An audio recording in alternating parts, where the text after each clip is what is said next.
नाजरीन सुबह बखैर। आप देख सकते हैं गंदम की बिजाई भी हो गई है। अब तो एक दो बातों पे आपसे बात करनी थी सुबह सुबह मॉर्निंग वॉक के दौरान। एक तो ये कि आपने ये बात गौर की होगी कि जब से मियां शहबाज शरीफ ये जो 80 सीटों वाला आलमी रिकॉर्ड याफ्ता है, पाकिस्तान में पहली दफ़ा मेरे ख्याल में 80 सीटों वाला को वज़ीर आज़म बना है, क्योंकि कुल 340 का ईवान है, उसमें सिर्फ 80 सीटों वाला वज़ीर आज़म बन गया। पहली तो यही हमारी बड़ी खुशकिस्मती है कि पाकिस्तान में जमहूरियत इस नेज तक पहुंच गई है कि 80 सीटों वाले भी वज़ीर आज़म बनने लगे हैं। दूसरा, मैंने आपसे ये बात करनी थी कि पाकिस्तान के ये जो वज़ीर आज़म हैं, आप परेशान होते होंगे जब भी ये मिस्र जाएँ, ये तुर्की जाएँ, ये जहाँ पे भी अमेरिका जाएँ, जिधर भी जाते हुए भी लंदन इनका स्टॉप होता है और वापसी पे भी लंदन ये ज़रूर रुक के आते हैं, क्योंकि वहाँ पर पाकिस्तान की अदालतों से एक इश्तिहारी मुजरम, सज़ा याफ्ता इश्तिहारी मुजरम नवाज शरीफ ठहरा हुआ है। उनसे उधर जाने की नौबत क्यों आती है इतने जदीद दौर में, जब वीडियो कॉल, ऑडियो कॉल, ये सब कुछ मौजूद है? उसकी वजह है हमारी जो वज़ीर आज़म हाउस में रिकॉर्डिंग के आलात लगे हुए हैं। आपने पिछले दिनों वीडियो ऑडियो सुनी होगी वज़ीर आज़म इमरान ख़ान की, वज़ीर आज़म शहबाज शरीफ की, कि उनकी पता नहीं कब से रिकॉर्डिंगें हो रही थी, अब मंजर आम पर आई थी।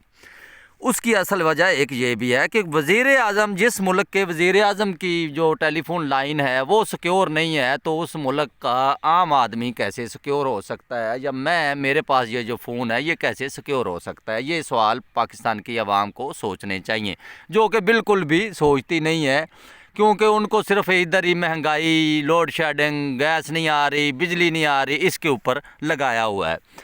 वो पेट से आगे कोई सोच ही नहीं सकते। आगे मैं इसलिए कह रहा था, अगर वो लाइनें सिक्योर होती तो कौम का अरबों करोड़ों रुपया बच जाता। ये अगर इन्होंने बात करनी थी अपने इश्तिहारी भाई से तो वो फ़ोन के ऊपर कर सकते थे। अभी कल से एक तस्वीर वायरल है कि नवाज शरीफ उधर लंदन में भी अपने भाई के कान में कुछ बता रहा है। इसका मतलब है कि लंदन वाले फ्लैट में भी उनको डर है कि कहीं हालात नज़म ना हुए हों। तो प्यारे पाकिस्तानियों, थोड़ा सा महंगाई, लोड शेडिंग तो अब बिल्कुल ख़त्म हो गई है। जब से इमरान खान गया है, कोई मीडिया चैनल, कोई अखबार, कोई हेडलाइन, कोई प्रेस कॉन्फ्रेंस आपने सुनी है महंगाई के ऊपर? हालांकि 300 वाला घी जो है वो 600 का हो गया, इससे हर चीज़ डबल हो गई। 150 वाला पेट्रोल जो 250 का भी बिकता रहा, डॉलर जो था 170 वाला वो भी 250 का हो गया। लेकिन टीवी पे और मीडिया पे और अखबारात में और ये जो चौकों चौराहों पे जो बैठकें होती थी कि महंगाई इमरान खान ने मार दिया, वो बिल्कुल इस हुकूमत ने आकर ख़त्म कर दी है। उसका मतलब यही है कि मीडिया ही होता है ना, जिधर हमें लगा दे हमने लग जाना है। मीडिया सुबह कह दे कि ब्रायलर का गोश्त जी इसमें जरासीम आ गया है, तो ये हो गया वो हो गया, तो अगले दिन में तो ब्रायलर की जो होती है वाट लग जाती है, उसको कोई खाता ही नहीं है। हमारा मालक मीडिया बना दिया इन्होंने। ये आज से नहीं है, ये यहूदी लाबी ने आज से 200 साल पहले की तारीख भी पढ़ कर देखें तो तब भी ये मीडिया के ज़रिए ही आवाम को कंट्रोल करते थे। अभी मैं आपको एक छोटी सी मिसाल देता हूँ, मेरी वीडियो भी लंबी हो रही है, कि जिस मुल्क के डॉक्टरों का ये हाल है उस मुल्क के डाकुओं का क्या हाल होगा।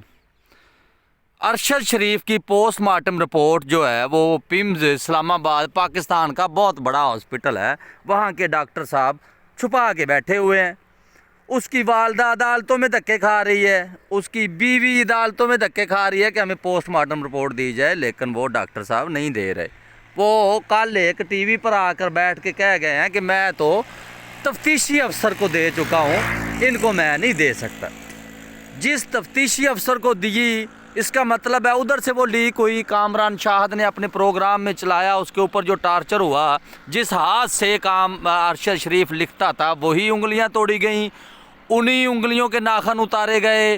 जिस दिमाग से वो सोच के इनसे सवालात करता था उस दिमाग में गोली मारी गई। इसका क्या मतलब था? सोचने वालों को सोचना चाहिए। ये जो पेट है ना, ये लोड शेडिंग, महंगाई, इससे बाहर भी निकलें। ये मुल्क है, ये कौम है, इसने आगे जाना है और इंशाल्लाह जाना है। और ये सोच आपको ख़त्म करनी पड़ेगी अगर आपने आगे जाना है। तो ये इस मुल्क का सोचना पड़ेगा, इस कौम का सोचना पड़ेगा। ये जो बने हुए हैं ना, इनको तकसीम किया हुआ है, कोई यूथ, ये पटवारी, जाले, ये वो लालटेन वाले, یہ اوپر تقسیم ہو جائے، لیکن جو نیچے عوام ہے ان کو اکٹھا ہونا پڑے گا۔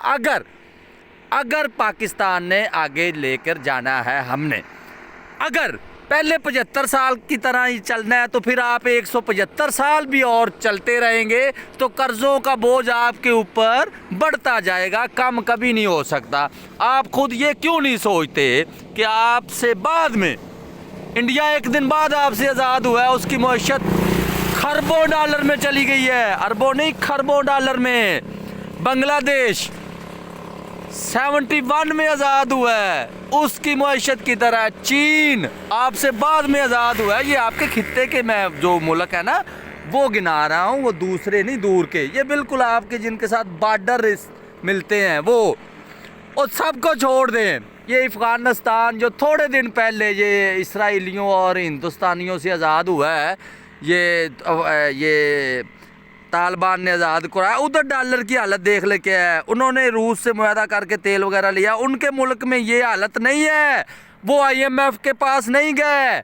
جو ادھر جو بھی حکومت آتی ہے سب سے پہلے وہ IMF کے پاس جاتی ہے، جو جاتی ہے حکومت وہ کہتی ہے میں تو ملک بہت اچھے حالات میں دے کے گیا تھا، اور اتنے اچھے حالات میں دے کے گئے تھے تو آنے والا کوئی تو سال 2 سال سکھ کا سانس لے نا، وہ تو حلف بعد میں اٹھاتا ہے، پہلے IMF تھی اس کی ڈیلیں شروع ہو جاتی ہیں۔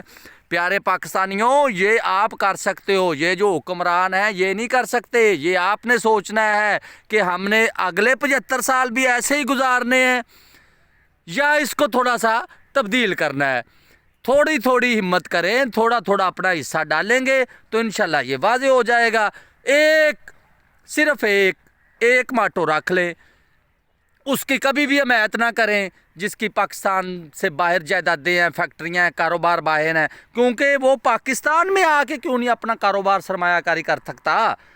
لوگوں کو ہم کہتے ہیں دوسرے ممالک والے آئیں ادھر فیکٹریاں لگائیں، ادھر یہ کریں وہ کریں، چائنا سے ہم کہہ رہے ہیں لگائیں یار ہمارے لوگوں کو روزگار ملے، اور خود ہمارے حکمران جو ہیں آپ سوچ سکتے ہیں کہ زرداری خاندان کی دبئی اور شارجہ میں کیسے کیسے کاروبار ہیں، نواز شریف خاندان کے پورے 5 کے 5 بر اعظموں میں کیسے کیسے خاندان، کسی کو شک ہے تو وہ یہ والیم 10 کھولے، پاناما میں جو چھپا کے بیٹھے ہوئے ہیں وہ کیوں بند کیا ہوا ہے، کس قانون کے تحت بند کیا ہوا ہے؟ حدیبیہ کیس بند کر دیو جی، بند کر دیا، وہ بھی بند پڑا ہے، ایون کہ اس کے اوپر تو جج صاحب نے یہ بھی فیصلے میں لکھ دیا تھا کہ اس کے اوپر کوئی میڈیا ٹاک بھی نہیں ہوگی، کیونکہ وہ پتہ نہیں کس ہستی کے خلاف کیس تھا جو اس کے اوپر بات بھی نہیں ہو سکتی۔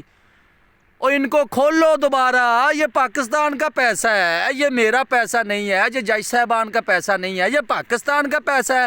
پاکستان کا تو پیسہ کسی نے 10 روپے بھی کھایا تو اس سے نکلوائیں، یہ اربوں روپے کے کیس بند ہوئے پڑے ہیں، یہ کیسے ہو سکتا ہے؟ اگر اسی طرح ہوگا تو پھر اگلے 75 سال بھی یہی ہوں گے، ہماری آنے والی نسلیں بھی ایسے ہی یہودیوں اور دوسرے غیر ممالک کے آگے جھکتی رہیں گی، ان کے بوٹ پالش کرتی رہیں گی۔ آزادی کے لیے آزاد ذہن رکھنا پڑتا ہے، جب تک آپ کے ذہن آزاد نہیں ہوں گے آپ آزادی حاصل نہیں کر سکتے میرے بھائیوں۔